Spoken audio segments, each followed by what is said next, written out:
نحمدہ ونصلی ونسلم علی رسولہ النبی الکریم اما بعد فاعوذ باللہ من الشیطان الرجیم بسم اللہ الرحمن الرحیم قال اللہ تبارک و تعالی فی القرآن المجید ان الذین یغضون اصواتهم عند رسول اللہ اولئک الذین امتحن اللہ قلوبهم للتقوی لہم مغفرۃ واجر عظیم صدق اللہ العظیم۔ معزز ناظرین و سامعین، السلام علیکم ورحمۃ اللہ وبرکاتہ۔ ہماری سلسلہ وار گفتگو سورہ حجرات کی روشنی میں بارگاہ رسالت مآب صلی اللہ علیہ وسلم کے آداب کے حوالے سے چل رہی تھی، اور سورہ حجرات کی تیسری آیت کریمہ کی روشنی میں ہم اپنے مضمون کو لے کر آگے بڑھ رہے تھے۔ تیسری آیت کریمہ میں باری تعالیٰ نے در حقیقت اس بات کا ذکر کیا ہے کہ جو اس کے محبوب مکرم صلی اللہ علیہ وسلم کی بارگاہ کا ادب بجا لاتے ہیں تو ان کو اللہ کی بارگاہ سے انعام کیا ملتا ہے، جس کا ذکر کرتے ہوئے باری تعالیٰ نے ارشاد فرمایا ان الذین یغضون اصواتهم عند رسول اللہ، کہ بے شک وہ لوگ کہ جب وہ اللہ کے رسول صلی اللہ علیہ وسلم کی بارگاہ اقدس میں حاضر ہو تو جو ادباً اپنی آوازوں کو آہستہ کر لیتے ہیں، پست کر لیتے ہیں، ان کے لیے فرمایا اولئک الذین،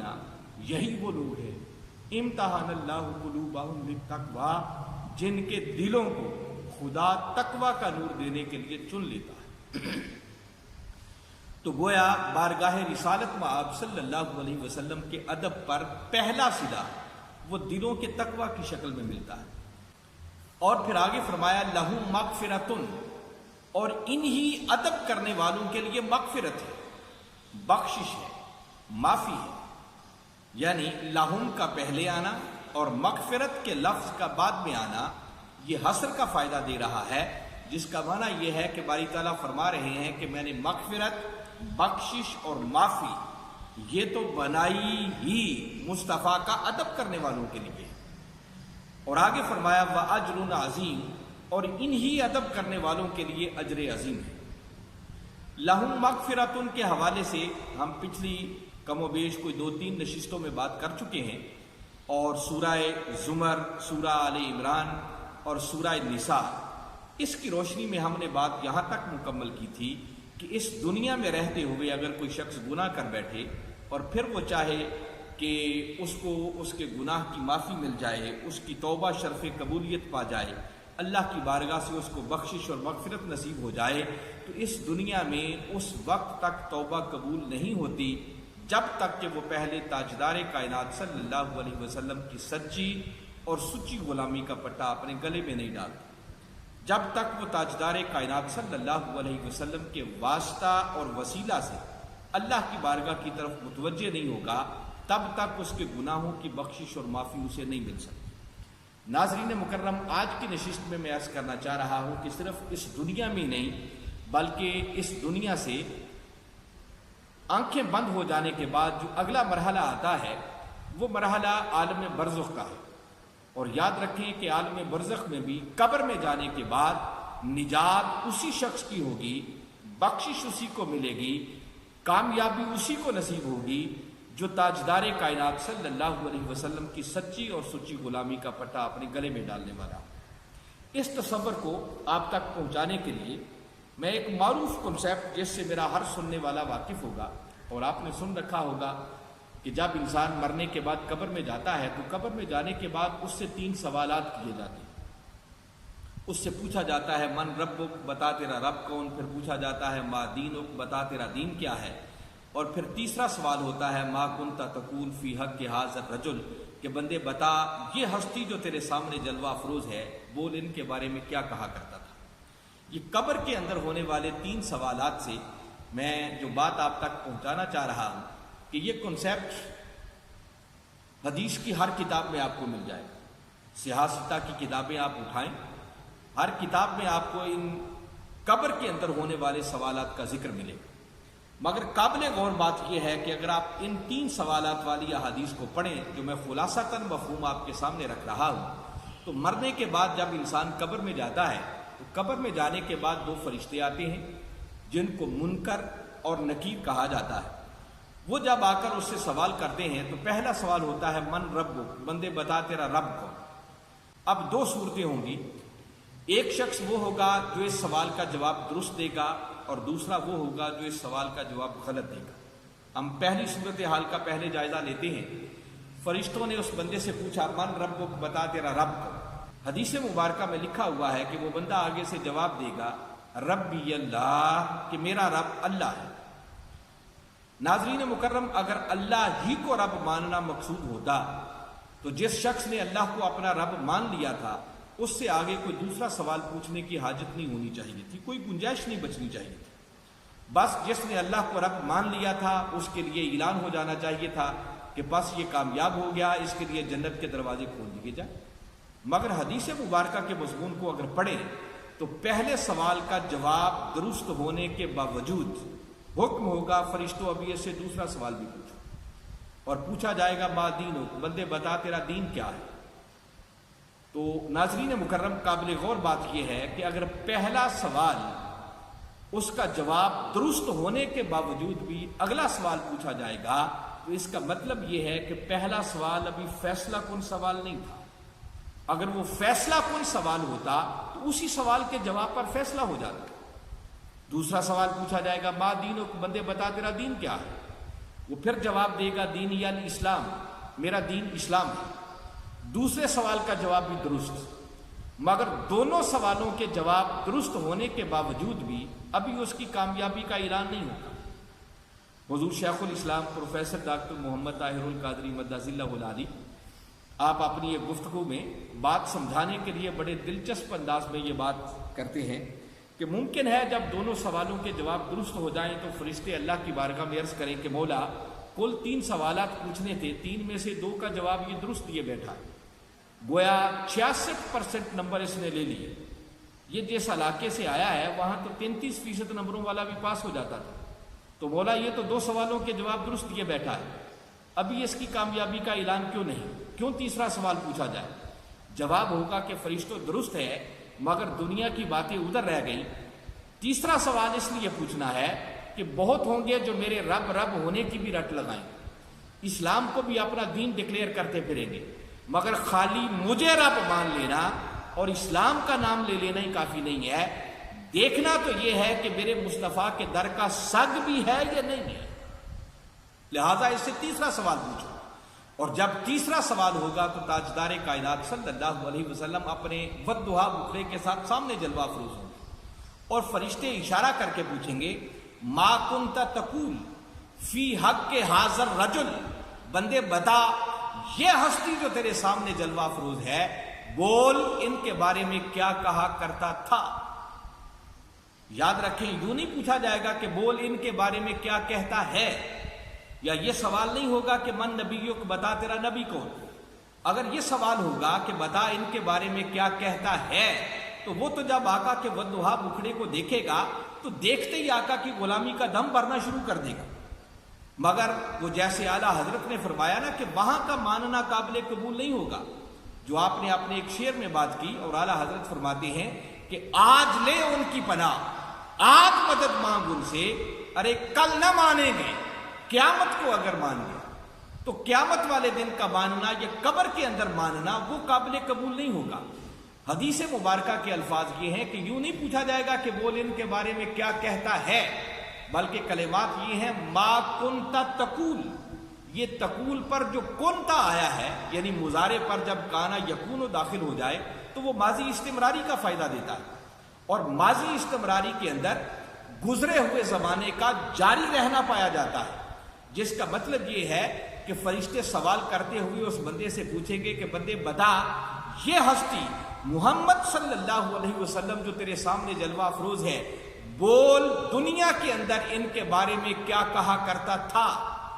ان کے بارے میں کیا عقیدہ رکھتا تھا، اپنے وعظوں اور تقریروں کے اندر ان کے بارے میں کیا بیان کیا کرتا تھا، ان کی شانیں بڑھا بڑھا کے بیان کرتا تھا یا شانیں کم کرنے کی کوشش کرتا تھا۔ تو یہ پوچھا جائے گا کہ بول اس ہستی کے بارے میں کیا کہا کرتا تھا۔ اب حدیث مبارکہ کے اندر ہے کہ ایک مومن شخص جو ہوگا، جو تاجدار کائنات صلی اللہ علیہ وسلم کی سچی اور سچی غلامی کا دم بھرنے والا ہوگا، وہ تو جیسے ہی آقا کے والضحیٰ مکھڑے کو دیکھے گا قدموں سے لپٹ جائے گا، عرض کرے گا کہ فرشتوں اس محبوب کے بارے میں پوچھتے ہو؟ یہی تو وہ محبوب ہیں جن کی نعتیں پڑھا کرتے تھے، جن کا میلاد منایا کرتے تھے، یہی وہ اللہ کے سچے رسول ہیں جنہوں نے آ کر ہمیں اللہ کے ایک ہونے کی تعلیم دی تھی۔ ان کو ہم رسول مانتے تھے اور انہی پر تو ہم ایمان لائے تھے۔ بس تاجدار کائنات صلی اللہ علیہ وسلم کو پہچاننے کی دیر ہوگی، اس خوش نصیب کے لیے ایک فرشتہ اعلان کرنے والا اعلان کرے گا کہ اس کے لیے جنت کے دروازے کھول دیے جائیں، اس کے لیے جنتی بستر بچھا دیا جائے، اور اس کو سارا اہتمام کر کے فرمایا جائے گا نام کا نومت العروس، بندے اب تو سو جا جیسے پہلے رات کی دلہن سوتی۔ تو ناظرین مکرم، آپ نے دیکھا کہ یہ حدیث مبارکہ کا حصہ بتا رہا ہے کہ 2 سوالوں کے جواب درست ہونے کے باوجود بھی ابھی اس کی کامیابی کا اعلان نہیں ہوا۔ اگر ان 2 سوالوں کا جواب درست ہونے کے باوجود بھی تیسرا سوال پوچھا گیا تو پتہ چلا کہ قبر کے اندر فیصلہ کن سوال، جس سوال پر کامیابی اور ناکامی کا انحصار ہوگا، وہ سوال در حقیقت پہچان محمد مصطفیٰ صلی اللہ علیہ وسلم۔ قبر میں بھی اگر نجات ہوگی تو وہ تاجدار کائنات صلی اللہ علیہ وسلم کی غلامی کے صدقے سے ہوگی۔ اسی طرح اسی حدیث مبارکہ کا دوسرا حصہ دیکھیں۔ اب ایک اور شخص تھا، وہ جب قبر میں گیا اسی طرح فرشتے آئے، نکیرین نے پہلا سوال کیا، من ربک، بتا تیرا رب کون؟ اب اس نے آگے سے جواب دیا، ہاں لا ادری، افسوس میں نہیں جانتا میرا رب کون ہے۔ اب ذرا ایک لمحے کے لیے سوچیں کہ جس شخص نے اللہ کو اپنا رب ماننے سے ہی انکار کر دیا، تو کیا کوئی گنجائش بچتی ہے کہ اس سے اگلا سوال پوچھا جائے؟ عقل تو یہ کہتی ہے کہ جب اللہ کو رب ماننے سے ہی اس نے انکار کر دیا تو فوراً اعلان ہو جانا چاہیے تھا کہ اس بدبخت کو پکڑو اور جہنم کی آگ میں ڈال دیا جائے، اس کے لیے جہنم کا دروازہ کھول دیا جائے۔ مگر پہلا جواب غلط ہونے کے باوجود بھی حدیث بتاتی ہے کہ ابھی اس سے دوسرا سوال ہوگا، پوچھا جائے گا ما دین ہو، بتا تیرا دین کیا ہے؟ وہ پھر کہے گا ہاں لا ادری، افسوس میں نہیں جانتا کہ میرا دین کیا ہے۔ پہلے سوال کا جواب بھی غلط، دوسرے سوال کا جواب بھی غلط، مگر دونوں سوالوں کا جواب غلط ہونے کے باوجود بھی ابھی اس کی ناکامی کا اعلان نہیں ہوگا۔ حکم ہوگا فرشتوں اس سے تیسرا سوال بھی پوچھو۔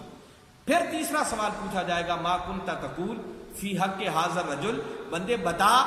یہ ہستی جو تیرے سامنے جلوہ افروز ہے، بول ان کے بارے میں کیا کہا کرتا تھا۔ تو ناظرین مکرم، یہاں ایک ذہن میں سوال پیدا ہوتا ہے کہ پہلے دونوں سوالوں کے جواب غلط ہونے کے باوجود بھی اگر تیسرا سوال پوچھا جائے گا تو کیا اگر وہ جواب درست دے دے تو اسے چھوڑا جائے گا یا نہیں؟ تو میرا سادہ سا آپ سے سوال یہ ہے کہ بھئی اگر تیسرے سوال کا جواب درست ہو جانے کے باوجود بھی اسے چھوڑنا نہیں ہے تو پھر تیسرا سوال پوچھا کیوں؟ اس کا مطلب وہ خالی وقت ضائع کرنے کے لیے پوچھا؟ 2 سوالوں کے جواب غلط ہونے کے باوجود بھی اگر تیسرا سوال پوچھا جائے گا تو تیسرے سوال کا پوچھا جانا یہ بتا رہا ہے کہ ابھی اس کی کامیابی کی گنجائش ہے۔ باری تعالیٰ یہ سمجھانا چاہ رہے ہیں کہ بھئی فرشتوں کوئی بات نہیں، مجھے رب نہیں مانتا، اسلام کی خبر نہیں ہے، تیسرا سوال پوچھو، اگر میرے محبوب کے در کا سگ نکلا، میرے محبوب کو پہچاننے والا نکلا تو محبوب کی پہچان کے صدقے اس کا بیڑا بھی پار کر دیا جائے۔ اور اگر آقا کو پہچاننے کے باوجود بھی اسے نہیں چھوڑنا تو پھر تیسرے سوال کا پوچھا جانا بے معنی ہو جاتا، اس کا فائدہ کوئی نہیں رہتا۔ تو گویا ناظرین مکرم، یہ حدیث مبارکہ بڑی واضح 2 ٹوک لفظوں میں کیٹاگوریکل اعلان کر رہی ہے کہ قبر کے اندر بھی اگر نجات ملے گی، بخشش ہوگی، مغفرت ہوگی، کامیابی کسی کا مقدر بنے گی تو اسی خوش نصیب کا جو صحیح معنوں میں تاجدار کائنات صلی اللہ علیہ وسلم کی سچی اور سچی غلامی کا پٹا اپنے گلے میں ڈالنے کا۔ تو ناظرین مکرم، آپ نے دیکھا کہ 3 سوالات والی حدیث سے تو بات نکھر کے سامنے آتی، مگر آپ کو ایک بڑی ایمان افروز اور دلچسپ حقیقت اگلی بتانا چاہ رہا ہوں کہ اگر آپ صحیح بخاری شریف کا مطالعہ کریں، امام بخاری رحمۃ اللہ تعالی علیہ اس بابت کہ جب تاجدار کائنات صلی اللہ علیہ وسلم کی نسبت قبر کے اندر سوال ہوگا تو قبر کے اندر ہونے والے سوالات کے ذیل میں امام بخاری رحمۃ اللہ تعالی علیہ جتنی احادیث بھی لائے ہیں ان میں سے کوئی ایک حدیث بھی ایسی نہیں ہے کہ جس کے اندر 3 سوالات کا ذکر ہے، بلکہ امام بخاری رحمۃ اللہ تعالیٰ علیہ جتنی احادیث لائے ہیں ان سب احادیث کے اندر صرف ایک ہی سوال کا ذکر ہے کہ قبر کے اندر بس ایک ہی سوال ہوگا، اور وہ سوال پہچان مصطفیٰ صلی اللہ علیہ وسلم والا۔ 3 سوالوں والی وہ ایک بھی حدیث نہیں لائے اپنی بخاری شریف کے اندر۔ اس کا مطلب یہ نہیں ہے کہ معاذ اللہ وہ 3 سوالات والی احادیث غلط ہے، نہیں، احادیث وہ بھی صحیح ہے۔ بس یہ جو فرق نظر آتا ہے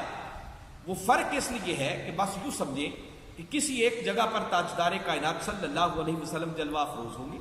صحابہ کرام بیٹھے ہوں گے، کسی نے سوال پوچھا ہوگا کہ آقا ذرا فرمائیں مرنے کے بعد قبر میں کیا ہوگا، وقت زیادہ ہوگا، کوئی جلدی نہیں ہوگی۔ میرے آقا نے بڑی تفصیل کے ساتھ اس سوال پر روشنی ڈال دی اور تفصیل سے بتا دیا کہ ہاں قبر میں جانے کے بعد پوچھا جائے گا من ربک، پھر پوچھا جائے گا ما دینک، پھر تیسرا سوال پوچھا جائے گا ما کنت تقول فی حق ھذا الرجل، کہ بندے بتا اس ہستی کے بارے میں کیا کہا کرتا تھا، تو بات تفصیل سے بیان کر۔ وقت گزر گیا، پھر کسی اور موقع پر کسی اور جگہ میرے آقا جلوہ افروز تھے، بائی دا وے بات چل نکلی، کسی نے پھر یہی سوال کر لیا کہ آقا ذرا فرمائیں مرنے کے بعد قبر میں کیا ہوگا۔ اب وقت زیادہ نہیں تھا، کوئی جلدی ہوگی، مصروفیت زیادہ ہوگی، تو میرے آقا نے تفصیل میں جانے کی بجائے 100 باتوں کی ایک ہی بات سمجھا دی اور فرمایا کہ ہاں قبر کے اندر میری بابت پوچھا جائے گا، تمہیں آزمائش میں ڈالا جائے گا اور پوچھا جائے گا کہ بتا اس ہستی محمد صلی اللہ علیہ وسلم کے بارے میں کیا کہا کرتا تھا۔ میری پہچان کی نسبت سوال ہوگا، بس جس نے مجھے پہچان لیا اس کی کامیابی کا اعلان کر دیا جائے گا۔ تو امام بخاری رحمۃ اللہ تعالی علیہ چن چن کر جو ایک سوال والی احادیث بخاری شریف کے اندر لائے ہیں، یہ ان کا عمل اس بات پر دلالت کر رہا ہے کہ امام بخاری کا عقیدہ بھی یہی ہے کہ قبر کے اندر جس سوال پر نجات ہوگی وہ سوال ایک ہی ہوگا، اور وہ سوال پہچان محمد مصطفیٰ صلی اللہ علیہ وسلم والا۔ جو قبلی والے آقا کو پہچان لے گا اس کی کامیابی کا اعلان کر دیا جائے گا، اور جو تاجدار کائنات صلی اللہ علیہ وسلم کو پہچان نہیں سکے گا،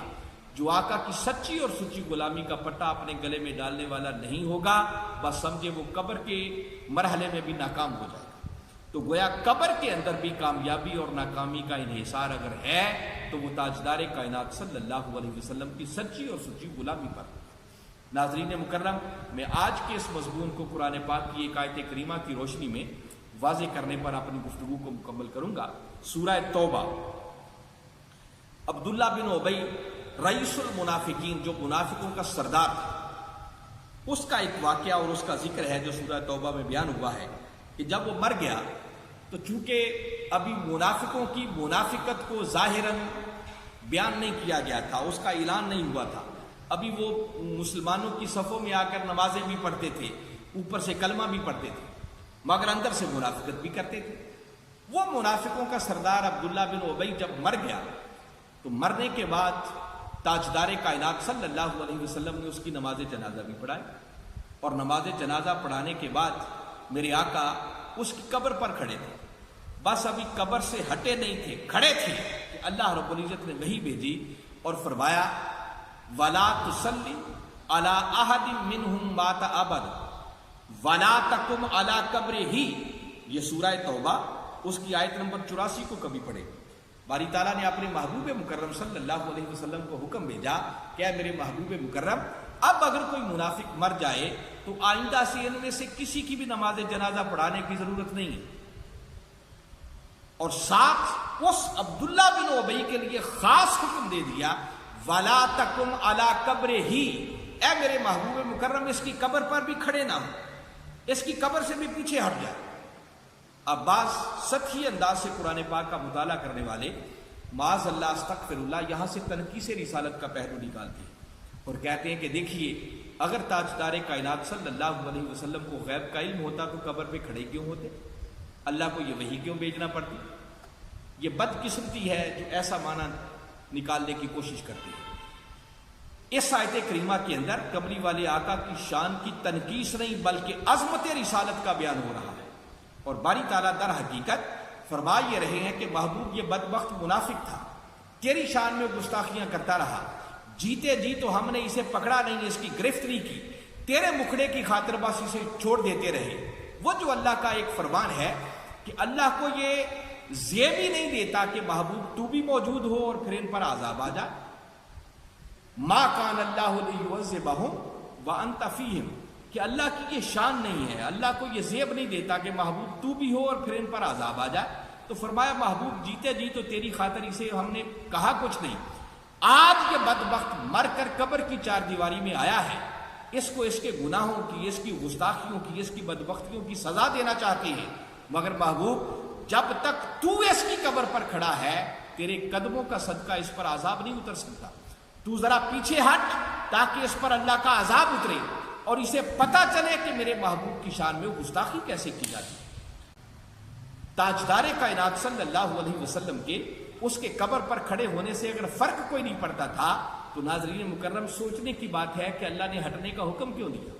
حکم ہی اس لیے دیا کہ محبوب جب تک تو کھڑا ہے تیرے قدموں کا صدقہ عذاب نہیں اتر سکتا، تو ذرا پیچھے ہٹ تاکہ اس پر اللہ کا عذاب اترے اور اسے پتہ چلے کہ میرے محبوب کی شان میں گستاخی کیسے کی جاتی ہے. جس سے پتہ چلا کہ ناظرین مکرم قبر کے اندر بھی اگر نجات ہوگی اور عذاب ٹلے گا اور کسی کو کامیابی میسر آئے گی تو صرف اور صرف تاجدار کائنات صلی اللہ علیہ وسلم کے قدموں کے وسیلے سے آئے گی. آقا کی سچی اور سچی غلامی کا پٹا اپنے گلے میں ڈالنے کی وجہ سے کامیابی حاصل ہوگی. اس لیے ناظرین مکرم اگر ہم دنیا کے اندر کامیابی چاہتے ہیں، قبر کے اندر کامیابی چاہتے ہیں، حشر والے دن کامیابی چاہتے ہیں تو ہمیں تاجدار کائنات صلی اللہ علیہ وسلم کی سچی اور سچی غلامی کا پٹا اپنے گلے میں ڈالنا. اللہ کی بارگاہ میں دعا ہے کہ باری تعالیٰ صحیح معنوں میں ان تصورات کو سمجھ کر اپنے محبوب مکرم صلی اللہ علیہ وسلم کی غلامی کا پٹا اپنے گلے میں ڈالتے ہوئے اپنی دنیا اور آخرت کو کامیاب بنانے کی توفیق عطا فرمائے. وما علینا الا البلاغ.